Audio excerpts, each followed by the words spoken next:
할렐루야. 아멘. 오늘도 성전에 나와 하나님 앞에 예배드린 여러분들을 주님의 이름으로 축복합니다. 아멘. 대통령 선거가 끝나고도 여전히 여러 가지 말들이 많습니다. 5년 전에 광화문 광장은 세월호 사건을 계기로 박근혜 정권을 성토하는 함성과 인파로 뒤덮였습니다. 이게 나라냐는 성난 군중들의 외침 속에 결국 박 대통령은 헌법재판소의 탄압 결정으로 물러나고 이듬해 문재인 정권이 들어섰습니다. 이후에 벌어진 정치 상황에 대해서 현 정권의 핵심 지지층인 호남 지역 신문인 의도일보가 지난 14일에 다음과 같이 보도했습니다. 전국 단위 선거 4연승에 취한 이후에 여당은 국민들이 기대하는 모습과는 정반대로 내로남불, 위선, 오만, 무능만을 보여주면서 결국 대선에서 국민들의 선택을 받지 못했다. 2016년 촛불 집회 당시 국민적 공감대를 얻은 이게 나라냐는 구호는 문재인 정부 들어 그럼 이건 나라냐고 이건 나라냐라고 바뀌었다고 비판했습니다. 결국 정의와 공의가 정치 권력에 의해 훼손되어 실패했다고 진단한 것입니다. 촛불 집회 당시 핏개 구호에는 이런 말이 씌어 있었습니다. 정의를 물같이 공의를 강같이. 이 말은 우리가 잘 아는 대로 성경 말씀인데 이제는 세상 사람들도 자주 사용하는 하나의 슬로건이 되었습니다. 차기 정권도 종종 법과 정의가 통용되는 사회를 구호로 내세우고 있지만 과연 그분들의 말처럼 잘 지켜지는지 또 이 말의 의미는 제대로 알고 있는지 의문이 되는 것도 사실입니다. 오늘 본문 아모스서 5장 24절은 이렇게 말씀합니다. 오직 정의를 물같이 공의를 마르지 않는 강같이 흐르게 할지어다. 여기서 말하는 정의란 무엇일까요? 이 말은 원어 미슈파트를 번역한 것입니다. 영어 성경에는 justice라고 번역을 했습니다. 성경에서 이 말은 주로 사회법과 관련된 상황에서 사용되고 있습니다. 재판관들이 법대로 바르게 재판을 하고 백성들이 법을 잘 지키며 살아가는 것을 정의라고 말하고 있는 것이죠. 그리고 이 정의가 물같이 흐른다는 것은 무엇을 말하는 것일까요? 물이 흐르는 것은 자연의 이치고 순리입니다. 그런데 큰 돌이 있거나 수로가 막히면 물이 제대로 흐를 수 없죠. 그렇기 때문에 이 말은 권력이나 돈 그리고 인간관계들 같은 것 때문에 법이 순리대로 지켜지는 것이 방해받지 않게 하는 것을 말하는 것입니다. 그런데 최근에 우리 주변에서 보면 이 정의가 물같이 흐르지 않는다는 것이죠. 최근에 우리 사회에 엄빠 찬스라는 말이 시사용어로 자리 잡아가고 있습니다. 엄마나 아빠나 그들의 지혜와 힘을 이용해서 자식들이 특혜를 받는 것을 말하는 것이죠. 젊은 층에서 공정하지 못한 우리 사회의 한 단면을 지적하면서 풍자적으로 만들어 쓴 말입니다. 실제로 이번에 보면 전직 장관들 뿐만 아니라 여야의 두 대통령 후보조차도 그 같은 특혜 사용으로 많은 비판을 받았습니다. 또 내로남불이라는 말이 많이 사용됐는데 이 말은 같은 일인데도 내가 하면 로맨스고 남이 하면 불륜이라는 뜻이죠. 상대편이 어떤 잘못을 저지르면 예리하게 비판하다가도 우리 편이 같은 일을 저지르면 감싸주고 변명합니다. 대상에 따라 공정의 잣대가 달라지는 일이 너무나 많습니다.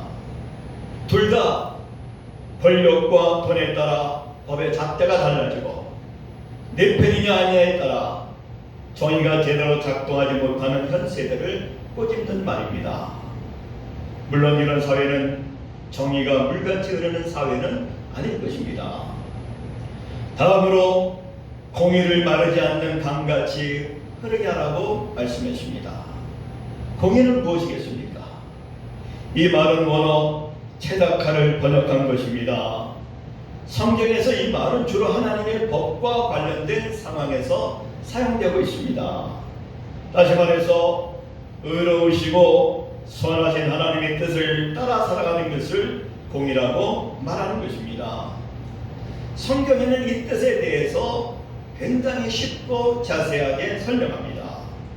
신명기 25장 15절입니다. 오직 온전하고 공정한 저울추를 두며 온전하고 공정한 되를 둘 것이라. 장사를 할 때 공정한 추와 되를 사용하라는 말씀이지요. 이 말씀은 세상을 살아가면서 지켜야 할 하나님의 법의 구체적인 예로서 공정이 잘 지켜지도록 살아가는 것이 공의를 강같이 흐르게 하는 방법이라고 말씀하는 것입니다. 그러면 공의가 강같이 흐른다는 말은 또 무엇을 얘기하는 것이겠어요? 이스라엘 강들은 대부분 와디라고 부르는 건철입니다. 우기에 비가 많이 올 때는 강물이 잘 흘러요. 건기가 되면 물이 말라버리기 때문에 어떤 때 강이고 어떤 때는 흐르지 못하는 강입니다. 여기서 강같이 흐른다는 말은 와디같이 흐르다 말다 하는 것이 아니라 우리나라의 강들처럼 항상 흐르는 것을 말하는 것입니다. 그러니까 공의가 상황에 따라 지켜지기도 하고 지켜지지도 않는 것이 아니라 어떤 상황 속에서도 지켜져야 된다는 것을 뜻하는 것이죠. 사랑하는 여러분, 우리 그리스도인들은 공의를 잘 지켜야 합니다. 그리고 우리 그리스도인들은 공의가 강같이 늘 흐르게 하는 일에 최선을 다해야 할 것입니다. 이것이 우리가 세상 속에서 빛이요 소금으로 살아가는 길입니다. 그러면 왜 아모스가 이 말을 했을까요? 왜 정의를 물같이 공의를 강같이 흐르게 하라고 외쳤을까요? 우선 아모스 선지자가 이 말씀을 누구를 대상으로 한 것인지를 살펴볼 필요가 있습니다. 5장 4절을 보세요. 이렇게 말씀하고 있습니다.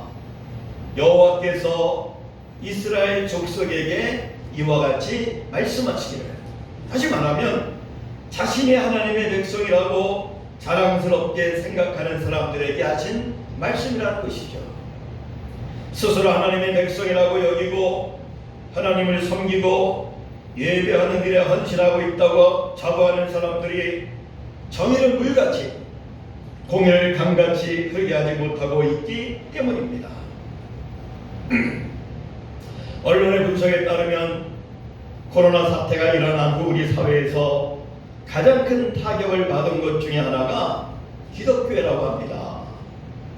많은 교회들이 잘 보이지 못하면서 교인이 감소하고 재정도 많이 어려워진 것이 사실입니다.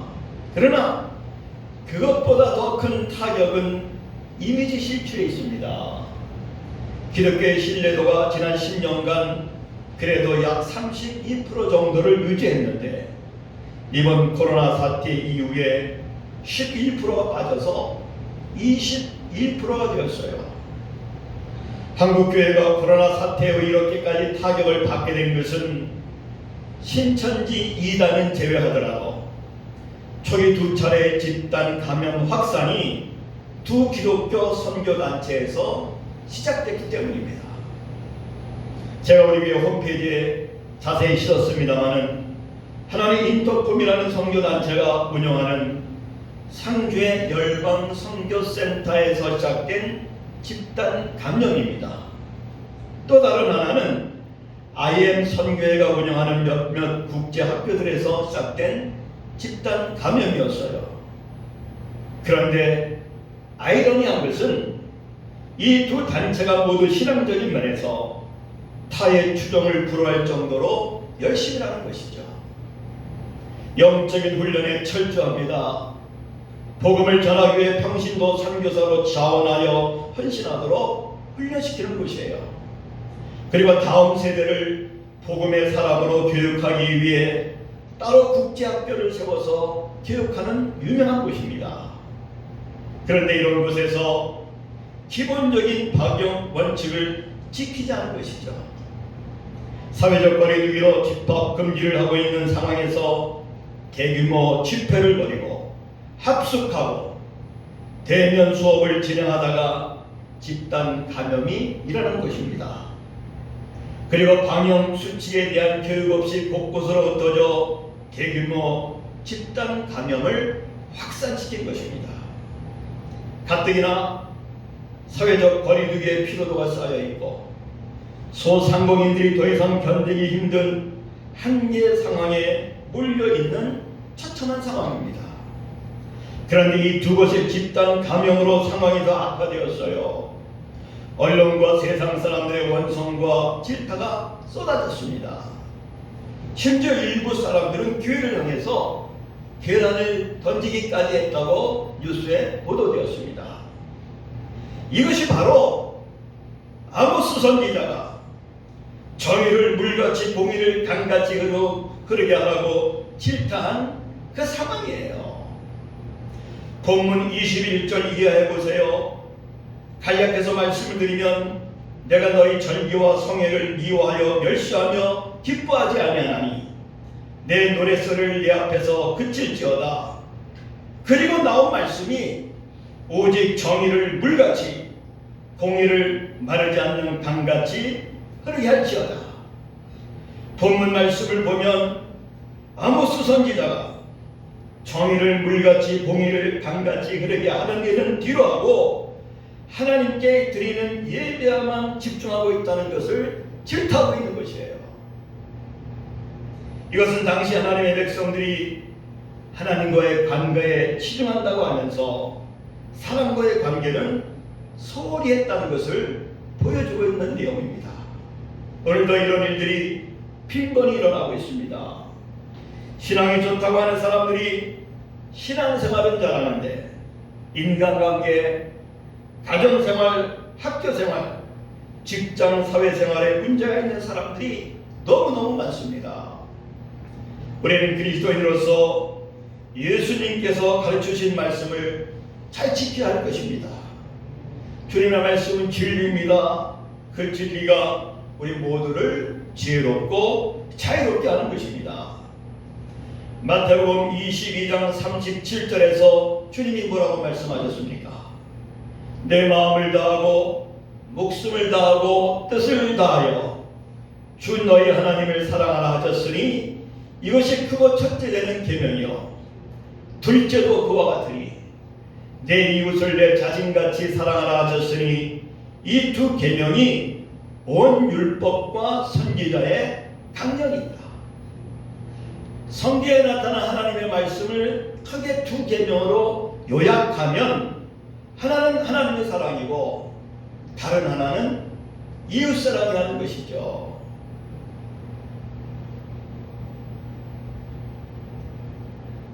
제가 지난주에 편의점에서 물건을 사는데 앞에 있는 어떤 분이 주인하고 다투는 거예요. 어깨너머로 살펴보니까 이 손님이 10,000원짜리를 냈는데 주인이 그 돈 받을 수 없다는 거예요. 제가 이렇게 보니까는 한쪽 귀퉁이가 많이 훼손됐어요. 이런 돈을 사용할 수 없다고 그래요. 그러면서 주인이 뭐라고 그러는 거 아니? 이건 은행에 갖고 가도 최소 30%는 제하고 7,000원만 받을 수 있대요. 그런데 만약에 한 면이 다 없어지고 한 면만 있다면 어떻게 되겠까요? 이런 돈은요, 돈으로 가치를 인정받지 못한다고 합니다. 그래요. 돈에는 양면이 있어요. 한 면만 있고 한 면이 없고 한 면만 있으면 5천 원도 갖지 못한다는 거예요. 그런 돈은 돈으로서의 가치를 인정받지 못하기 때문에 제로라고 하는 것입니다. 사랑하는 여러분, 하나님 사랑과 이웃 사랑이 바로 돈의 양면과 같다고 성경은 우리에게 가르치고 있습니다. 이웃 사랑 없는 하나님의 사랑은 하나님께서 받지 않으십니다. 그래서 하나님 사랑과 이웃 사랑은 같이 가야 된다는 것이죠. 그래야 그 진리가 제대로 실현될 수 있어요. 여러분, 하나님의 사랑의 구체적인 표현의 하나가 바로 예배죠. 그리고 이웃 사랑의 구체적인 표현의 하나가 바로 정의와 공의를 잘 지키는 것이에요. 이 둘은 반드시 함께 가야 합니다. 우리가 하나님 앞에서 최선을 다하여 예배를 드려야 하고, 또한 이웃을 향해서 정의와 공의를 잘 지켜야 하는 것입니다. 오늘 우리가 이 사회를 보면 과연 정의와 공의가 물같이 흐르고 있을까요? 끊임없이 폭로되는 공직자들의 각종 불법 형태들, 그리고 하루가 멀다고 터지는 각종 부정과 비리 사건들을 보면 아무 시대처럼 정의가 물같이 흐르게 하라는 주님의 말씀이 너무 절실한 사회인 것이죠. 정의와 공의가 무너지면 사람들이 제대로 작동할 수가 없어요. 우리가 보는 관점에서 현대 사회의 가장 큰 문제는 뭐냐? 바로 정의와 공의가 무너진 것이에요. 사랑하는 성도 여러분, 우리가 교회라는 공간에 갇혀있지 말고 이 어려운 시대에 하나님의 말씀대로 정의가 물같이 공의가 마르지 않는 강같이 흐르게 하는 일에 앞장서야 할 때라고 믿는 것입니다. 제 생각에 지금은 보이는 것보다 훨씬 나라의 전망이 위태로운 때라는 생각이 듭니다. 이럴 때 우리 성도들이 빛과 소금의 사명을 다해야 이 땅이 어둡지 않고 썩지 않을 줄로 생각하는 것입니다. 교회와 성도가 각성하여 자신과 자녀와 민족을 살리는 등대가 될 수 있기를 주님의 이름으로 간절히 권면합니다. 기도하겠습니다.